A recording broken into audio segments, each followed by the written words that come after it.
We have just witnessed the single most catastrophic political collapse in the history of the United States. And I need you to stop everything you are doing and listen to me, because what just happened on the floor of the United States Senate is the absolute end of the Trump presidency. 2 minutes ago on live national television, the leadership of the Republican Party, of the very men and women who have enabled, protected, and shielded Donald Trump for a decade, publicly and furiously abandoned him. We are not talking about a leaked memo or a quiet rumor.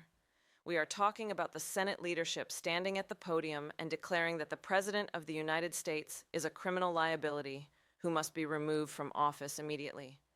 Donald Trump is currently in a state of absolute unmitigated panic inside the White House because he just watched his political life support be unplugged by the only people left who could have saved him.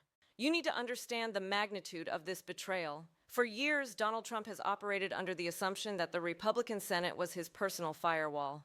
He believed that no matter what crimes he committed, no matter how much money he stole, and no matter how many Americans he hurt, they would always vote to acquit. That assumption just died on live TV. The furious denunciation we just saw was not just a break in the ranks. It was a coordinated execution of his political career. The Senate leaders cited the overwhelming evidence of the Venezuela coup, the undeniable proof of financial fraud, and the moral repugnance of the violence in Minneapolis as the reasons they can no longer stand with him.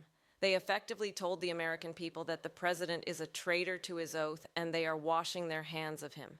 Let us be very clear about why Donald Trump is in panic mode right now. It is because he knows that without the Senate, he has no protection from the Department of Justice.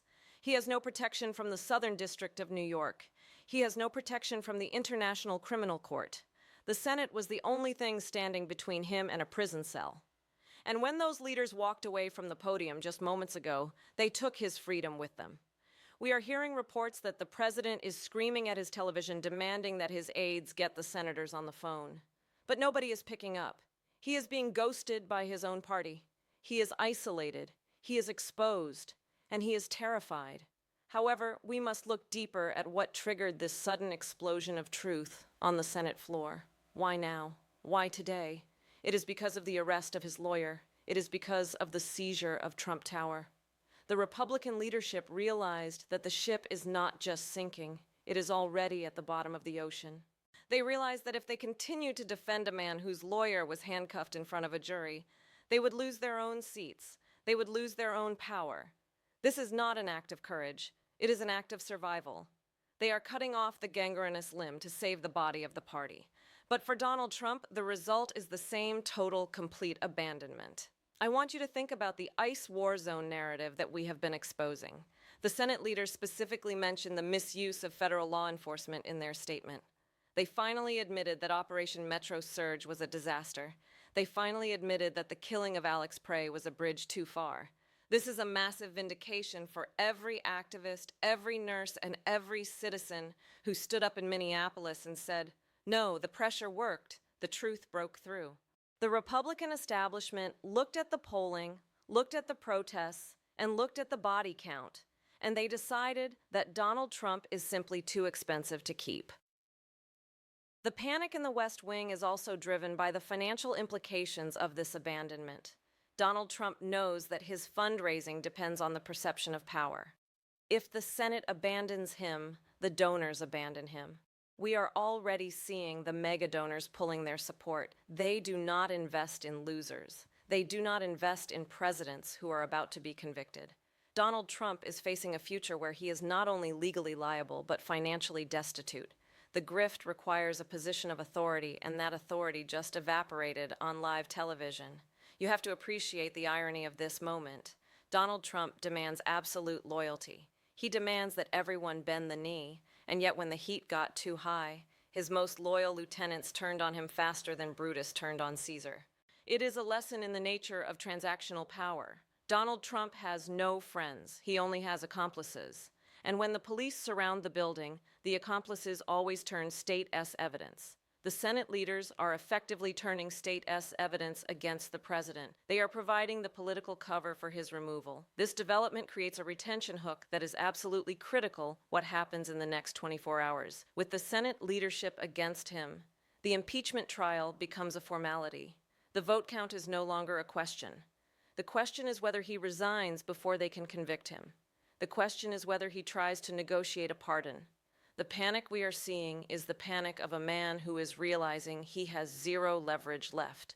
He cannot threaten them anymore. He cannot bully them anymore. He is a tiger with no teeth, and they are finally locking the cage. I need you to visualize a scene on the Senate floor again. The somber faces, the harsh words, the distinct lack of defense. Usually when a leader attacks the president, a dozen others rush to the microphones to defend him. Today, silence. Absolute silence from the Trump loyalists. They were nowhere to be found.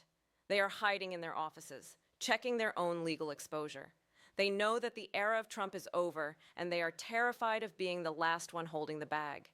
The implications for the Venezuela connection are also profound. The Senate leaders alluded to classified intelligence that made their continued support impossible. This confirms everything we have been telling you. It confirms that the coup was real. It confirms that the financial ties were real. It confirms that the president sold out American foreign policy for personal gain. The Senate has seen the proof, and it scared them straight. They realize that this is not just corruption, it is treason, and they do not want to be accomplices to treason. Donald Trump faces arrest, seizure of assets, and now political exile. It is the trifecta of doom. The walls are closing in from every single direction. The judiciary has turned on him. The military has turned on him. And now the legislature has turned on him. The system of checks and balances, which he tried so hard to destroy, is finally snapping back into place. It is a painful process, but it is working. The Constitution is proving to be stronger than the ego of one narcissist. But we must not let the Republicans rewrite history. They will try to say that they led the charge against corruption. Do not believe them. They are the ones who let it get this far. They are the ones who acquitted him twice before. They are the ones who cheered for the Metro surge until it became a PR nightmare. We welcome their vote to convict, but we do not accept their revisionist history. They are not heroes. They are cowards who finally ran out of places to hide.